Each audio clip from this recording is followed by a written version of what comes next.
ఈరోజు రాష్ట్రంలో మహిళల పరిస్థితిని కనుక గమనిస్తే ఎలా ఉందంటే మహిళలపైన ఎక్కడ చూసిన అఘాయిత్యాలు, అరాచకాలు, దౌర్జన్యాలు, దోపిడీలు, హత్యలు, మానభంగాలు, అలాగే దౌర్భాగ్యపు వ్యాఖ్యానాలు, డిగ్రేడ్ మాటలు మనకి ఎప్పుడు వినిపిస్తూనే ఉంటున్నాయి.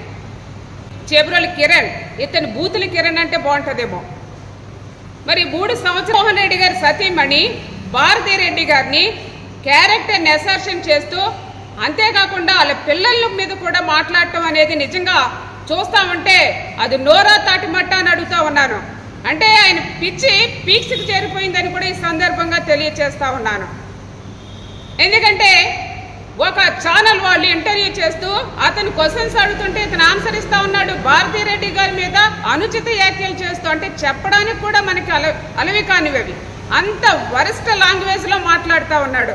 అంటే ఈ సభ్య సమాజానికి ఛానల్ వాళ్ళు కూడా కొంతమంది ఏం మెసేజ్ ఇవ్వాలనుకుంటున్నారు, అలాంటి ఛానల్ మీద కూడా చర్యలు తీసుకోవాలని చెప్పి ఈ సందర్భంగా తెలియచేస్తా ఉన్నాను. అలాగే భారతీరెడ్డి గారు రాజకీయాలకు అతీతంగా ఉండి, అలాగే ఇల్లుని చక్కదిద్దుకుంటూ, పిల్లల భవిష్యత్తును తీర్చిదిద్దుతూ, సేవా కార్యక్రమాలు చేసుకుంటూ, జగన్మోహన్ రెడ్డి గారికి అండగా ఉంటూ, రాజకీయాలకు అతీతంగా ఉంటే ఇంట్లో ఉన్న మహిళ బయటకు లాగాలనే ఉద్దేశంతో ఆమె మీద అనుచిత వ్యాఖ్యలు చేస్తూ ఉన్నారంటే మానవత్వం మంట కలిసిపోయిందని అడుగుతా ఉన్నాను. అంటే మీరు ఈ అనుచిత వ్యాఖ్యలు చేసే ముందు ఈ బూతుల కిరణ్ మరి జన్మనిచ్చిన తల్లి ఒక ఆడదాన్ని మర్చిపోయాడా, లేకపోతే రక్తం పంచుకు పుట్టిన చెల్లి అక్క ఆడదాన్ని మర్చిపోయాడా అని అడుగుతా ఉన్నాను. అంటే ఈ సమాజంలో మహిళలు వేధిస్తున్నారు, బాధిస్తున్నారు, చివరికి బూతులు కూడా తిడతా ఉన్నారు. అంటే ఇది మీకు న్యాయమా, ఇది మీకు ధర్మమా, ఇది మీకు భావ్యమా అని అడుగుతా ఉన్నాను. ఈ బూతుల కిరణ్ ఎవరైతే ఉన్నారో ఇలాంటి వాళ్ళని ప్రజలందరూ కూడా ఖండించాలి. ప్రజాస్వామ్యాన్ని వీళ్ళు కూనీ చేస్తా ఉన్నారు, భారత రాజ్యాంగాన్ని అవమానపరుస్తూ ఉన్నారు.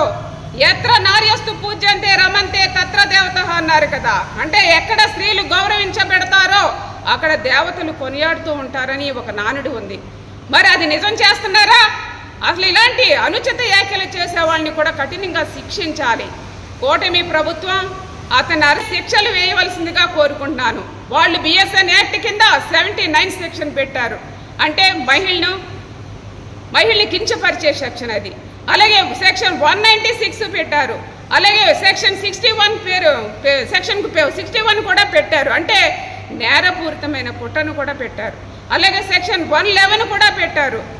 మరి సెక్షన్లు పెట్టినప్పటికీ కూడా వీటిల్లో శిక్షలు అనేవి తక్కువగా ఉన్నాయి కాబట్టి ఇంకా బలమైన సెక్షన్లు పెట్టి మీరు కఠినంగా శిక్షించే చర్యలు తీసుకోవాలని చెప్పి ఈ కూటమి ప్రభుత్వానికి తెలియజేసుకుంటా ఉన్నాం. వైఎస్ఆర్సీపీ పార్టీ సభ్యులందరూ కూడా డిమాండ్